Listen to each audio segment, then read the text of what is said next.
नमस्कार दोस्तों, कैसे हो? आशा करता हूँ सभी अच्छे होंगे। और राजस्थान करंट अफेयर क्लास में आपका स्वागत है। और मैं आज 3 क्वेश्चन लेकर आया हूँ रोज की बातें, और आज भी इंपॉर्टेंट क्वेश्चन होंगे आपके लिए। बस आप एक बार मेरा साथ देते रहिए और आप देखते रहिए, आपको अच्छी चीज मिलेगी देखने को, ठीक है। और मैं कोशिश करूंगा कि आपको बेटर से बेटर, मतलब बढ़िया से बढ़िया मैं आपको प्रोवाइड करूँ अच्छी से अच्छी चीज। समझ गए? आज का पहला क्वेश्चन से स्टार्ट करेंगे, बट तुम लाइक और सब्सक्राइब कर दिया करो बस, ठीक है। अगर अच्छी लगे तो लाइक करना, सब्सक्राइब तो कर दिया करो, ठीक है। घर से दूर, पहला क्वेश्चन देखते हैं आज। घर से दूर मतदाताओं को वोट देने के लिए कौन सी प्रणाली अपनाई जाएगी? पहली बात बता देता हूं आपको, वोट देने की सबसे पहला तो हमको अधिकार है, वोट देने का अधिकार है, हमको मत देने का अधिकार है सबको। सबसे मतलब है 18 वर्ष से ऊपर के। कितने वर्ष से? 18 वर्ष से ऊपर, ठीक है। 18 वर्ष के जो भी हो गया बच्चा, लड़की लड़का, वो वोट देने के योग्य है, पहली बात। दूसरी बात क्या है कि अपना अपना क्षेत्र होता है वोट देने का, अपना अपना क्षेत्र होता है वोट देने का, ठीक है। जैसे हम रेजिडेंशियल है हमारा, वहां पर हम वोट देने जाएंगे। अब घर से दूर अब एक प्रणाली चालू करेंगे वो वोट देने की। पहले क्या होता था? पहले ईवीएम चलती थी। क्या चलती थी? चलती थी नहीं, ये चल भी रही है अभी भी। पहले तो आपको पता होगा पेटी, पहले तो पेटी में डालते थे लिखकर, निशान थप्पड़ लगाकर। उसके बाद ईवीएम मशीन आ गई, इलेक्ट्रॉनिक वोटिंग मशीन,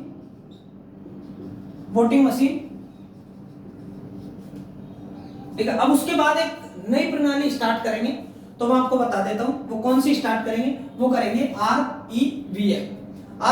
पहले सबसे पहले आप यहां देख लो, आरवीएम की फुल फॉर्म में बताऊंगा आपको, आप आंसर यही देख लो पहले, ठीक है।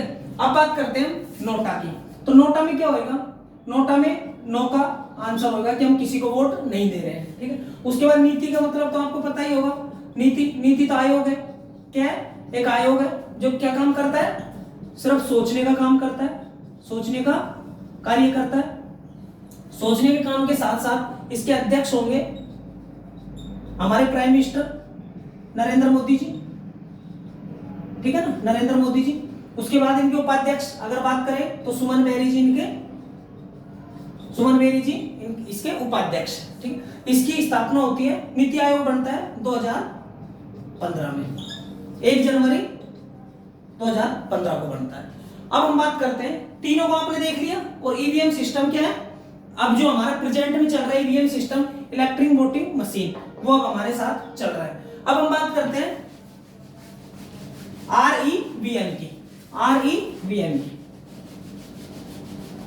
ठीक है। तो REVM हमको क्या देता है? देखो, ये देता है हमको रिमोट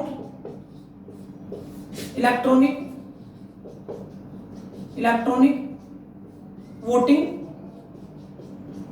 वोटिंग मशीन। इसकी फुल फॉर्म देख लिया आपने। अब हमारे क्या होगा? जैसे ये हमारा विधानसभा क्षेत्र है, ठीक है। तो विधानसभा क्षेत्र में जैसे मैं बैठा हूं, और मैं हूं, मान लेते हैं लद्दाख में, मैं लद्दाख में बैठा हूं, और लद्दाख में बैठने के बावजूद या फिर मैं अदर कंट्री में बैठा हूं, ठीक है ना। तो अदर कंट्री में भी वोटिंग कर सकता हूं, मेरे क्षेत्र में, मेरे विधानसभा क्षेत्र में। समझ में आ गई बात? इसका काम क्या है? Remote electronic voting machine. इसका यही काम है कि दूर दराज बैठे हुए लोगों को मत का अधिकार, ठीक है। और मत का अधिकार तो है ही, मत का अधिकार, लेकिन कोई वंचित भी नहीं होगा वोटिंग करने से, ठीक है। तो इसके हमको कई बेनिफिट है। अब हम इसको देखते हैं आगे। इसमें जो शामिल किए गए हैं वो है 8 तो राष्ट्रीय राजनीतिक पार्टी हमारी, राष्ट्रीय राजनीतिक पार्टी है, उनका मैं आपको लिखवाऊंगा अभी। उसके बाद 57 जो हमारे अन्य क्षेत्र है, मतलब हमारे अन्य दल है। क्या है? अन्य क्षेत्र नहीं बोलेंगे, अन्य दल बोलेंगे। अन्य दल है जिनमें से तरह तरह की पार्टी हैं, छोटी मोटी जो अन्य दल है उनकी। लेकिन जो राष्ट्रीय राजनीतिक पार्टी कितनी है? टोटल 8 है। कितनी है? टोटल 8 है। अब हम बात करते हैं, आगे चलते हैं।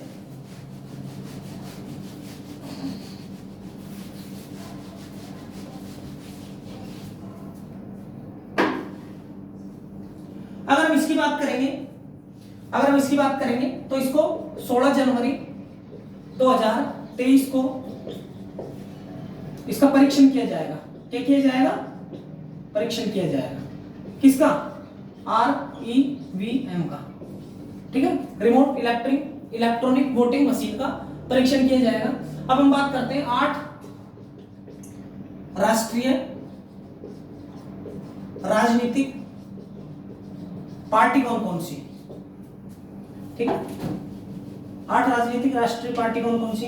पहली देखो बीजेपी, बहुजन समाज पार्टी, उसके बाद है कांग्रेस, ठीक है ना, कांग्रेस। उसके बाद बात करते हैं बसपा, ठीक है ना। उसके बाद अब देखो ये तो हो गई, ये तो तुम जानते हो, ये तो सब जानते हैं, नॉर्थ इंडिया में सारे लोग जानते हैं इनको ना। लेकिन इसी के साथ बहुत सारी जो पार्टी हैं उनको आप देखोगे, ठीक है ना। अब आपको मैं बता देता हूं, देखो एक तो है भारतीय कम्युनिस्ट पार्टी, ठीक है। एक तो भारतीय कम्युनिस्ट पार्टी है, दूसरी भारतीय कम्युनिस्ट पार्टी है, उसको मार्क्सवादी बोलते हैं। क्या बोलते हैं? मार्क्सवादी, ठीक है। इसको क्या बोलते हैं? मार्क्सवादी पार्टी बोलते हैं। ये आपके दिमाग में हो जानी चाहिए कि भारतीय कम्युनिस्ट पार्टी है, 2 है, लेकिन एक को हम मार्क्सवादी बोलते हैं। क्या बोलते हैं? मार्क्सवादी, ठीक है। एक राष्ट्रवादी कांग्रेस पार्टी, ठीक है। एक है नेशनल पीपुल्स पार्टी और एक है अखिल भारतीय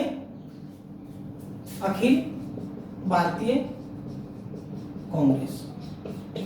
ये 8 राजनीतिक पार्टी है तुम्हारे। सबसे नवीनतम की बात करेंगे तो यह है नेशनल पीपुल्स पार्टी है, ठीक है ना। उसके बाद ये तुम्हारी 8 हो गई। इनमें REVM की सुविधा दी जाएगी और 57 अन्य दल है उनके साथ दी जाएगी। अब हम बात करेंगे, अब जो हमारी मेन क्वेश्चन बनते हैं उनकी बात करेंगे। तो 8 राजनीतिक पार्टी हो गई। देखो एक तो वोटर्स डे होता है, वोटर्स डे, और वोटर्स डे आता है 25 जनवरी को। कब आता है? इसकी स्थापना होती है इसकी स्थापना होती है 1950 में, ठीक है। इसकी स्थापना कब होती है? 1950 में। अगर हम बात करते हैं हमारे जो भारत के पहले मुख्य चुनाव आयुक्त थे ना, भारत के पहले मुख्य चुनाव आयुक्त, तो वो थे सुकुमार सेन, ठीक है। और वर्तमान की बात करेंगे हम, वर्तमान में हमारे सुशील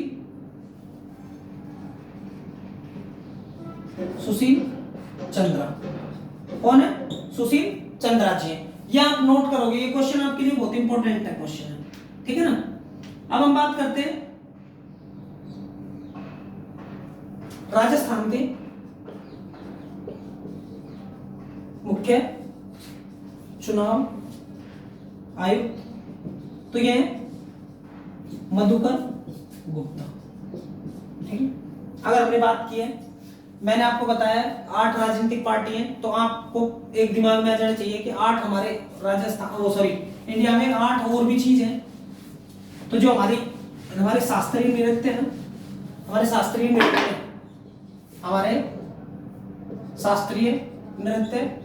नृत्य कितने? टोटल 8 है, ठीक है। मैं आपको फटाफट लिख देता हूं। एक तो है भरतनाट्यम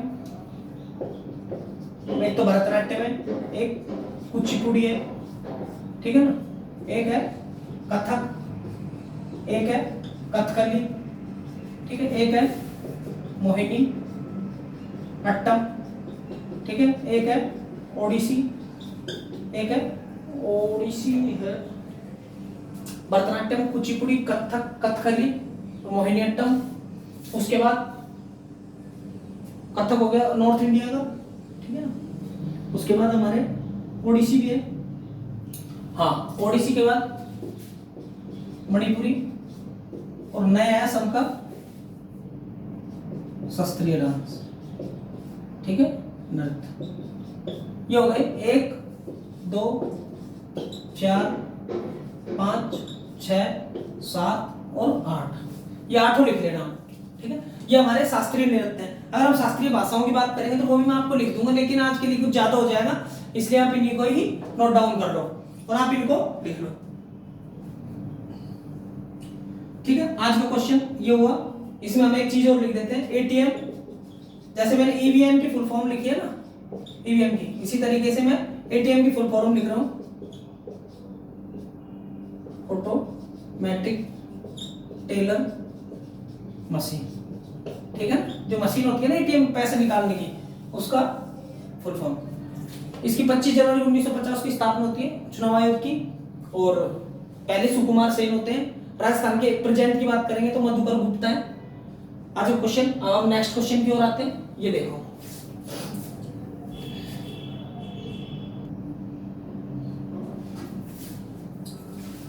हाँ तो फ्रेंड, हमारा दूसरा क्वेश्चन हम देखते हैं और हम कोशिश करेंगे कि आपको अच्छे समझाएं। राजस्थान की किस महिला ने दिल्ली में आयोजित नेशनल मिसेज इंडिया का खिताब जीता है, ठीक है। किसका खिताब जीता है? महिला ने आयोजित नेशनल मिसेज इंडिया का, किसका? मिसेज इंडिया का। आपको पता होगा miss India, mister India, miss world, miss universe, ये सब खिताब मिलते हैं लड़कियों को, लड़कों को, ठीक है। बॉडी बिल्डिंग में भी मैं आपको बात बता देता हूं, इसका आंसर तो होगा सीधा मीनाक्षी शर्मा, ठीक है। और मीनाक्षी शर्मा का संबंध मैं बताऊंगा कहां से है कहां से नहीं है। तो मीनाक्षी शर्मा कहां से है? उदयपुर से, ठीक है। अब हम इसका स्टार्ट करते हैं, तब आप आइए बोर्ड की तरफ और मैं आपको ये सारी चीजें बताता हूं। दिल्ली में आयोजित हो रही थी, दिल्ली में आयोजित miss, mister and missus India, India में उदयपुर की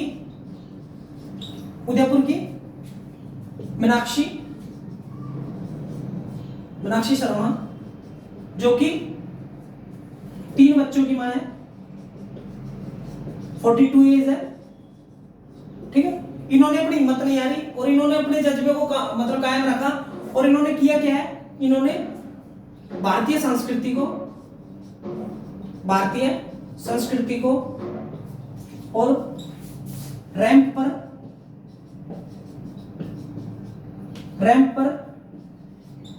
मीराबाई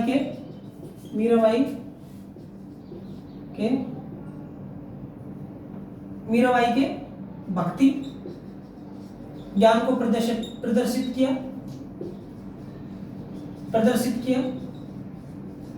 ठीक है। उसी के साथ इन्होंने भक्ति प्रदर्शन का भी कार्य, मतलब इन्होंने अपना सब, मतलब मीरा के रूप में इन्होंने अपनी संस्कृति को और अपने इस चीज का प्रदर्शन किया था। कहां पर? दिल्ली में। संस्कृति को प्रदर्शित करते हुए नृत्य के साथ साथ रैंप पर मीराबाई ने भक्ति की और मीरा के जोगन स्वरूप को, मीरा के जोगन स्वरूप को प्रदर्शित किया, ठीक है। अब मैं आपको बात बता देता हूँ प्रदर्शन के किए इन्होंने। मीरा का मतलब आपको पता ही होगा मीरा कौन थी। 1498 में जन्मी एक कुड़की, पाली में जन्मी एक लड़की थी, ठीक है। इनका जन्म पाली में हुआ था और इनका राणा सांगा के पुत्र के साथ शादी हो गई थी, ठीक है। मेवाड़ चली गई। उसके बाद इनके पति की डेथ हो जाती है, रतन सिंह की। तो जैसे इनकी डेथ हो जाती है तो कृष्ण भगवान की भक्ति में चले जाती हैं, और उन्हीं भक्ति की इन्होंने कई सारी वो कृतियां भी लिखी हैं। मीरा कृति में लिखाऊंगा भी, मीरा के बारे में बताऊंगा मैं आपको। और भारतीय संस्कृति को रैंप पर किसने? मीनाक्षी शर्मा ने इन चीजों को प्रदर्शित किया, भारतीय संस्कृति को दिखाया है, और वहां पर इन्होंने मिसेस इंडिया का खिताब जीत लिया, ठीक है ना। मिसेज इंडिया का खिताब जीत लिया। अब हम बात करेंगे थोड़ा सा आगे चल के जो मीनाक्षी की उपलब्धि है मैं आपको बता देता हूं। एक तो वर्चुअल कंपटीशन आयोजित होता है 2020 में, वर्चुअल कंपटीशन आयोजित होता है, ठीक है। उसमें इन्हें मिस उदयपुर या मिस राजस्थान चुना गया, ठीक है ना। किसको? इनको मिस उदयपुर और मिस राजस्थान चुना गया था। इसी के साथ इन्होंने जो best silk sari queen award भी जीता है, best silk sari queen award भी जीता है, ठीक है। इन्होंने क्या किया है? बेस्ट साड़ी क्वीन अवार्ड भी इन्होंने जीता है। अब हम बात करते हैं, कोरोना काल चल रहा था उस टाइम 2020 में। कोरोना काल में भी इन्होंने हिम्मत नहीं हारी, उसके बावजूद इन्होंने अपने कार्य को निरंतर रखा और ये आज मिसेज इंडिया बन गई, ठीक है ना। अब हम बात करते हैं, उदयपुर की रहने वाली है, 3 बच्चों की मां है। अब ये आगे दुबई में आयोजित होने वाली प्रतियोगिता में हिस्सा लेंगे, ठीक है ना। क्या करेंगे? उदयपुर में हिस्सा लेंगे, वो सॉरी दुबई में हिस्सा लेंगे। अब हम बात करते हैं कुछ महत्वपूर्ण लेडीजों के नाम और कुछ महत्वपूर्ण हमारे सामने नाम आते हैं, वो देखते हैं, ठीक है ना। सबसे पहला नाम, और जो तुम भूलोगे नहीं, अभी कल परसों की बात है, कल परसों मैंने आपको क्लास में बताया था, कल ही बताया था शायद, प्रिया सिंह मेघवाल, सुर्खियों में छाई हुई है प्रिया सिंह मेघवाल, राजस्थान की एकमात्र बॉडी बिल्डर, और बॉडी बिल्डर के साथ ये गोल्ड मेडलिस्ट है, ठीक है ना। ये क्या है? गोल्ड मेडलिस्ट है। इन्होंने गोल्ड मेडल जीता है कहां पर? थाईलैंड में। कहां पर? थाईलैंड में, ठीक है ना।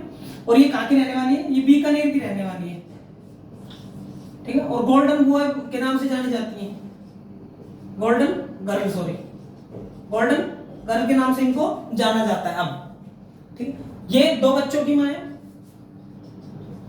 2 बच्चों की माता है। फिर भी इनके हौसले और जज्बे को बरकरार रखते हुए प्रिया सिंह मेघवाल ने थाईलैंड में गोल्ड मेडल जीत कर लेकर आई है, ठीक है। इनका नाम सुर्खियों में एक लेडीज हो गई। अब हम बात करते हैं और कुछ महत्वपूर्ण लेडीजों की। मीनाक्षी शर्मा तो ये मैंने आपको लिखाई दी है। अब हम थोड़ी सी मीरा की बात कर लेते हैं, ठीक है ना। देखो मीरा बाई का जन्म 1498 में कुड़की पाली में होता है, ठीक है। कुड़की कहां पर? पाली राजस्थान में होता है। और ये कृष्ण भक्ति में थी। किसमें थी? कृष्ण भक्ति में।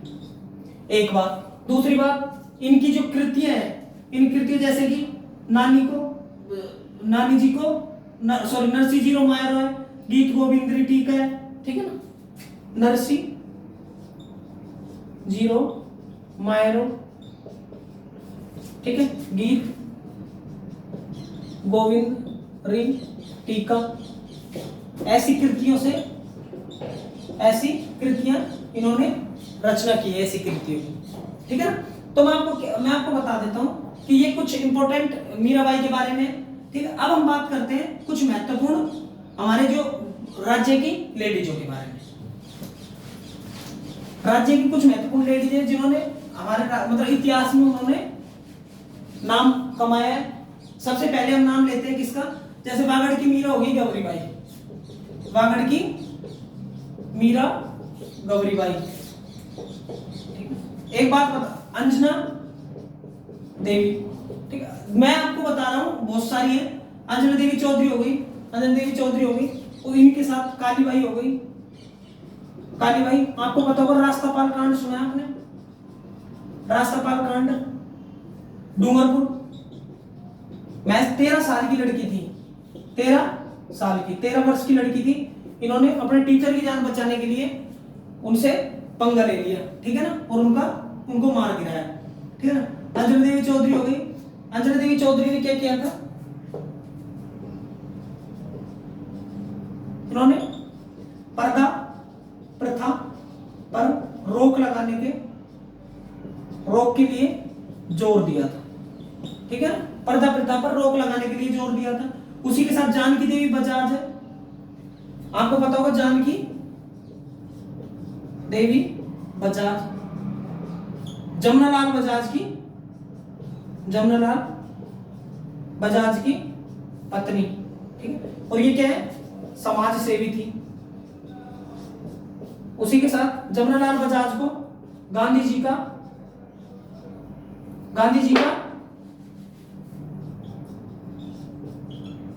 का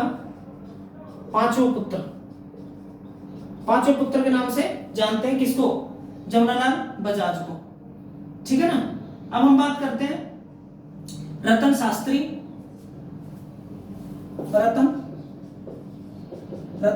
की बात करते हैं।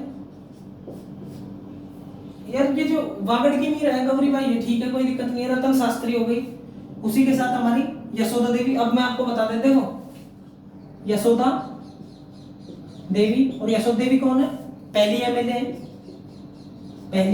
एमएलए है राजस्थान की, पहली विधानसभा अध्यक्ष कौन है, सुमित्रा सिंह है, ठीक है ना। ये नाम आपके लिए बहुत इंपॉर्टेंट साबित होंगे, किसी दिन आप क्लास में देख रहे हैं, ठीक है। अब हम 2-3 लेडीजों के नाम और लिख देता हूं। उषा शर्मा वर्तमान की मुख्य सचिव है वर्तमान में, ठीक है। और अब बात करते हैं राजस्थान की पहली महिला सीएम, तो वो कौन थी, वो कौन है, मतलब वसुंधरा राजे सिंधिया, ठीक है। अगर हम बात करते हैं भारत की पहली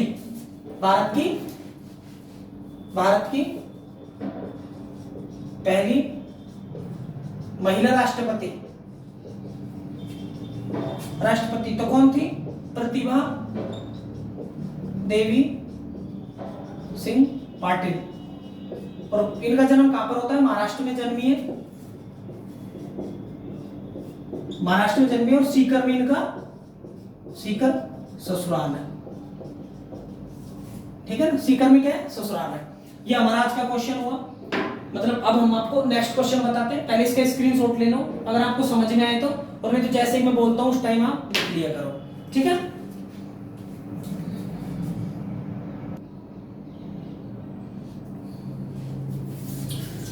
हाँ तो फ्रेंड हमारा लास्ट क्वेश्चन है, और आप देखिए, ठीक है। हमारा लास्ट क्वेश्चन लेकर आए हैं, और ये तीसरा क्वेश्चन है, भारतीय प्रौद्योगिक संस्थान जोधपुर किस संस्था के साथ मिलकर उद्योग अकादमी उत्कृष्टता केंद्र स्थापित कर रहा है या किया जाएगा, ठीक है, किसके साथ मिलकर। तो मैं आपको बता देता हूं, एक डीआरडीओ है, सिडबी है, इसरो है, नाबार्ड है। इनमें सबसे जो मैं आपको बता रहा हूं, जो डीआरडीओ के साथ इन्होंने क्या किया है, हस्ताक्षर किए हैं समझौते पर, जिसको एमओयू बोलते हैं, एमओयू पर हस्ताक्षर किए हैं। तो देखो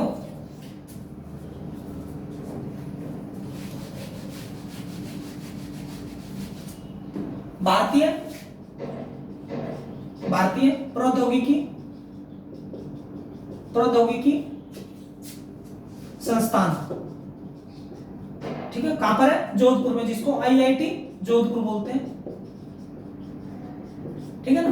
ये आईआईटी जोधपुर, और दूसरा क्या है, रक्षा अनुसंधान एवं विकास संगठन, ठीक है ना। इन दोनों ने एक एमओयू पर हस्ताक्षर किए, और एक मिलकर उद्योग अकादमी उत्कृष्टता केंद्र, उद्योग अकादमी उत्कृष्टता केंद्र स्थापित करने के लिए हस्ताक्षर किए। अब मैं आपको बता देता हूँ इसमें होएगा क्या। देखो, रक्षा अनुसंधान एवं विकास संगठन डीआरडीओ कहाँ पर है? डीआरडीओ दिल्ली में, ठीक है। इसकी स्थापना की बात करते हैं, इसकी स्थापना होती है, डीआरडीओ की स्थापना कब होती है?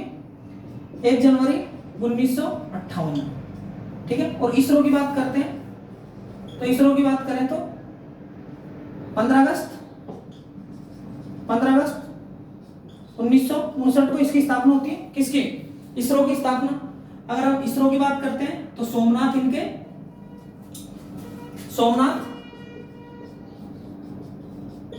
क्या है? अध्यक्ष है।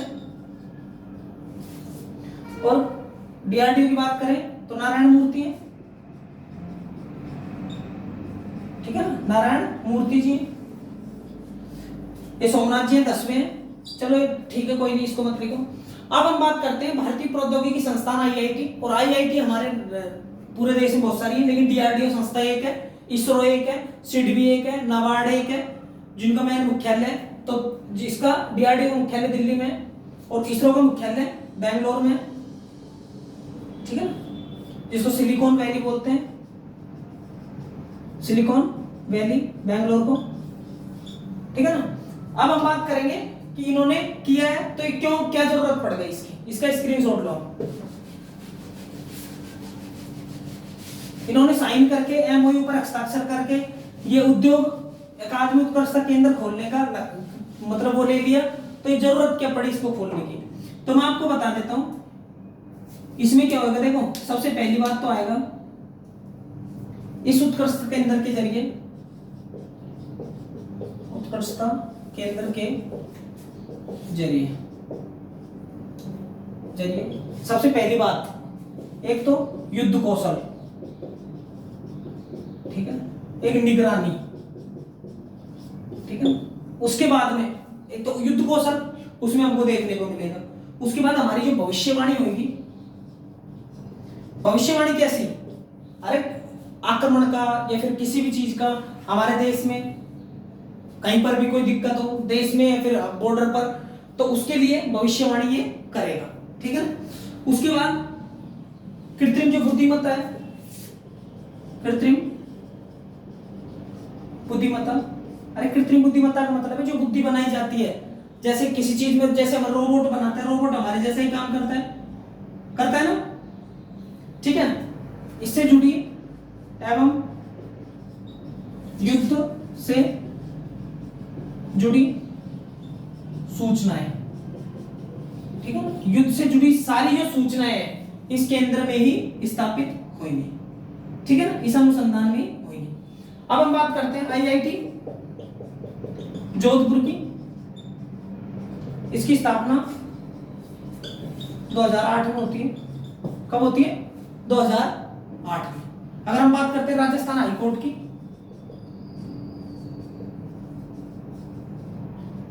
राजस्थान हाईकोर्ट तो 1948 में 49 में बनता है, 49 में बनता है। और कहां पर बनता है? वो भी जोधपुर में ही बनता है,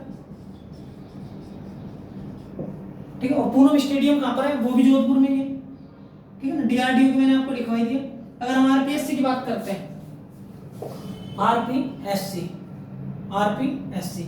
इसकी स्थापना भी 1949 में होती है, 22 दिसंबर को। अगर हम बात करेंगे जैसे केंद्रीय ऊंट प्रजनन केंद्र है, ठीक है, इनको मैं मिटा देता हूं।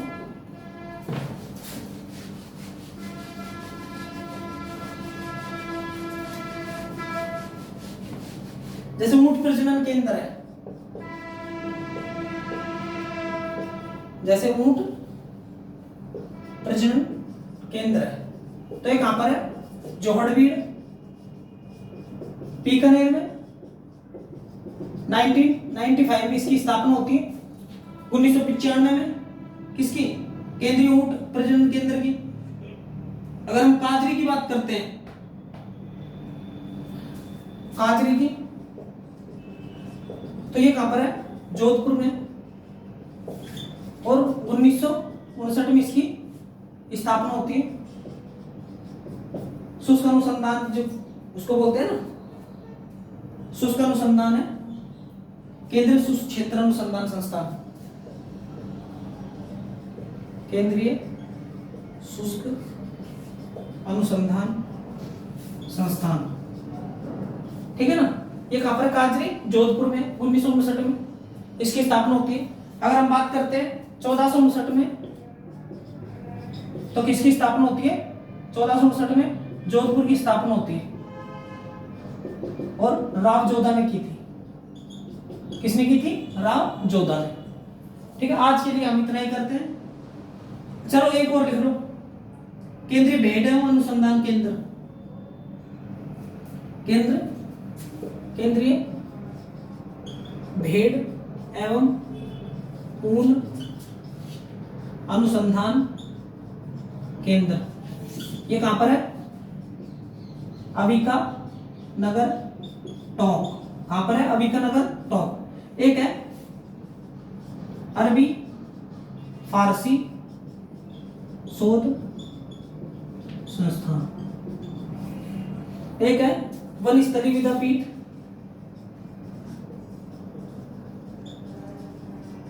ये भी कहां पर है, टोंक में। और उसके बाद अरबी फारसी, ये भी टोंक में। अगर नवाबों की नगरी की बात करें, टोंक है इंडिया की, भारत की नवाबों की नगरी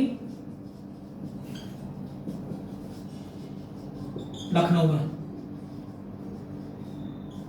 ठीक है ना। कौन सी है, लखनऊ। आज के लिए दोस्तों यही करवा पाऊंगा।